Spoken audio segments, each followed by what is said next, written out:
tenerlos en Ministerios Adonai en este día. Bienvenidos, siéntanse todos como en casa. Hoy quisiéramos hablar de un tema importante. Hoy vamos a hablar acerca de Getsemaní, el huerto de Getsemaní. Para que podamos entenderlos, el jardín de Getsemaní. Siempre cuando pienso en un jardín, pienso en uno de los deseos de mi esposa. Ella siempre me dijo que ella quisiera una casa donde lo primero que se vea es un jardín rodeado de flores con un camino y su casa al fondo. Si mal no me equivoco, parece ser que este es el mismo deseo de mi suegra. El jardín para muchas personas y para muchas mujeres que en algunos casos son las que se encargan de mantener la belleza de ese lugar, aunque he visto hombres también que lo hacen. Pero el jardín es el lugar especial donde la gente a veces pasa tiempo, lo toma como un hobby, lo toma como una recreación, lo toma como una terapia personal, lo toma como un lugar para ver crecer lo que sembró y ver ese acto de la naturaleza tan grande que es sembrar y cosechar y embellecer poco a poco las cosas que tenemos. Eso es lo que representa el jardín. Para Jesús se encontraba en un huerto llamado Getsemaní. Era un huerto rodeado de árboles de olivo en ese momento. Y este huerto, aunque era bello, por un momento se convirtió en un momento duro, en un momento difícil en la vida de Jesucristo, y quedó tan famoso para nosotros y en toda la historia bíblica llamado el huerto de Getsemaní. Yo creo que lo mismo nos puede pasar a nosotros. Nosotros hemos vivido momentos en la vida muy bellos, ya sea en lugares o ya sea con personas, pero ese huerto, ese jardín, posiblemente en algún momento se convirtió en un momento doloroso, en un momento difícil, en un momento de cambio, en un momento de tomar o dejarlo, de seguir o acabarlo. Ese es el Getsemaní. Y este jardín, esto fue lo que significó para Jesucristo. Un momento difícil. Y de eso quisiéramos hablar. Y lo importante con este huerto es que tenemos que aprender lecciones. De esos momentos donde nuestros jardines se convierten a veces... Nuestras rosas se convierten en espina y nuestros jardines bellos se convierten en momentos dolorosos. Tenemos que aprender lecciones. Y hoy quisiera hablarte de las lecciones que vamos a aprender de ese huerto, del huerto de Getsemaní, por el cual Jesucristo pasó. Quiero leerte Lucas capítulo 22, versículo 39 al 46. Por favor, tú que estás allí, busca Lucas capítulo 22, versículo 39 al 46. Y dice así: y saliendo se fue como solía al monte de los olivos, y sus discípulos también le siguieron. Cuando llegó a aquel lugar les dijo: orad, que no entréis en tentación.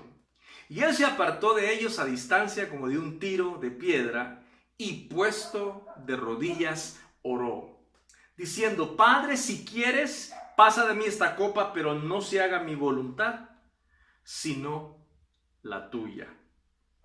Y se le apareció un ángel del cielo para fortalecerle, y estando en agonía, oraba más intensamente, y era su sudor como grandes gotas de sangre que caían hasta la tierra.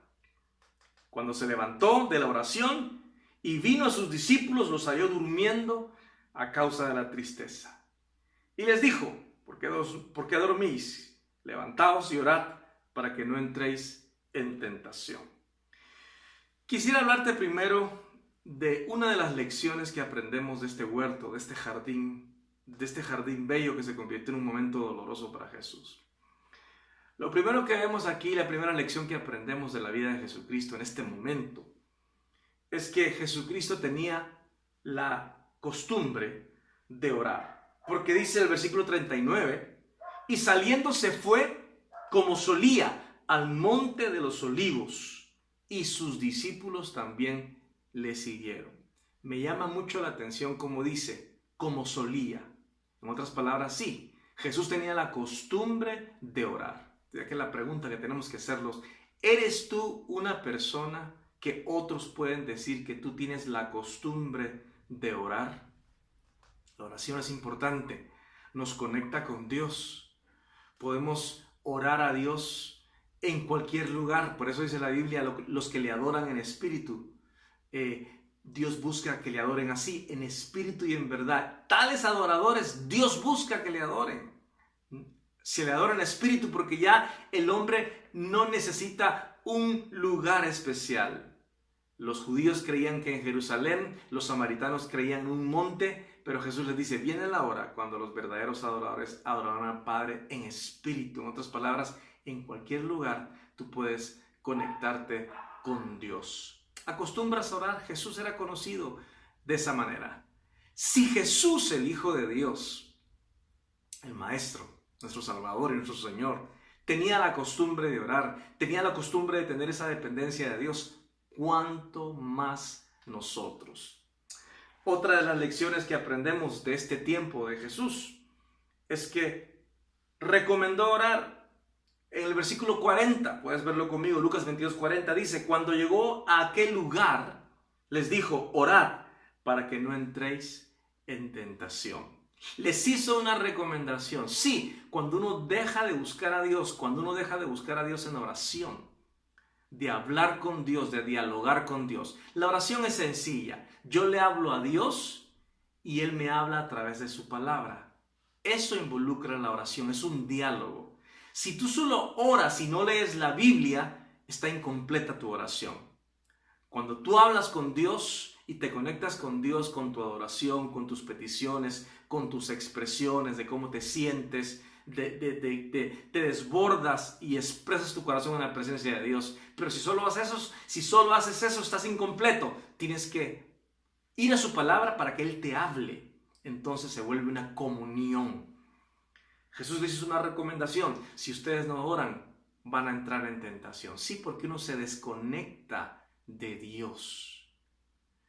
La oración te acerca a Él, te hace estar más consciente de su presencia, de su palabra. Lo tienes allí en tu corazón. En el momento que te desconectas de esa vida con Dios, vuelves a ser la misma persona que eras antes. Si tenías una tendencia a la depresión, volverás a lo mismo. Si tenías una tendencia al pecado, volverás al pecado. Si tenías una tendencia a la ansiedad, a estar desorientado, volverás a esa tendencia porque estás desconectado de Dios. Y necesitas conectarte. Oren para que no entren en tentación. Así que otra de las cosas que aprendemos es que Jesús tenía una estrategia para orar, porque dice que en el versículo 41 dice, y Él se apartó de ellos a distancia. Él mismo había como una piedra, como dice, como el tiro de una piedra. ¿Qué tan lejos puede llegar una piedra? Posible 1 cuadra, posible 2 cuadras. Y Jesús eso fue lo que se apartó, para estar a solas con el Padre. Tenía una estrategia. Ya en Mateo capítulo 6 nos había enseñado Jesucristo de la necesidad de orar en secreto, y nuestro Padre que ve en un secreto nos recompensará en público. Así que Jesucristo no trató de ser o a tener una apariencia súper espiritual y orar a la par de sus discípulos y que ellos miren como, no, Él se apartó y sus discípulos vieron eso, que se fue como cuadra y media, por allí 2 cuadras, y se apartó para buscar al Padre. Tenía una estrategia. ¿Tienes un lugar para orar? ¿Tienes un tiempo que apartas con Dios? Es importante. Otra de las lecciones que aprendemos de la oración de este tiempo de Jesús es que no todos acostumbramos a orar. Y por eso en el versículo 45, si usted lo puede leer conmigo, dice así, cuando se levantó de la oración y vino a sus discípulos, los halló durmiendo a causa de la tristeza. Y les dijo, ¿por qué dormís? Levantaos y orad para que no entréis en tentación. La verdad es que no todos acostumbramos a orar. Y muchos cuando comenzamos a orar nos perdemos en pensamientos, comenzamos a pensar en cosas porque comenzamos a entrar a ese mundo invisible, a ese mundo no material, y no estamos acostumbrados a tocar, a sentir, a oler, a comer, a ver, y cuando entramos en ese mundo espiritual como que nos perdemos y a veces hasta nuestra mente no se conecta. Pero es la poca costumbre que tenemos de acercarnos a nuestro Padre Celestial, que Dios es espíritu, como dice la palabra, y los que le adoran tienen que adorarle de esa manera. Así que los discípulos estaban durmiendo, no estaban orando. Jesús se sorprendió y les tuvo que hablar: oren para que no entren en tentación. Y la verdad es que no todos acostumbramos a orar, y por eso es necesario incrementar nuestro tiempo de oración. Comienza con 10 minutos diarios. Comienza a lo mejor con 10 minutos de hablar con Dios y 10 minutos de leer su palabra. Hay muchas maneras de conectarse con Dios. Puedes leer un salmo todos los días. Puedes leer un proverbio todos los días. Proverbios tiene 31 capítulos. Te queda un proverbio para cada día. Puedes leer un capítulo del Nuevo Testamento si quieres también. Te recomiendo que utilices una Biblia con una traducción moderna, con un lenguaje actual, para que puedas entenderla.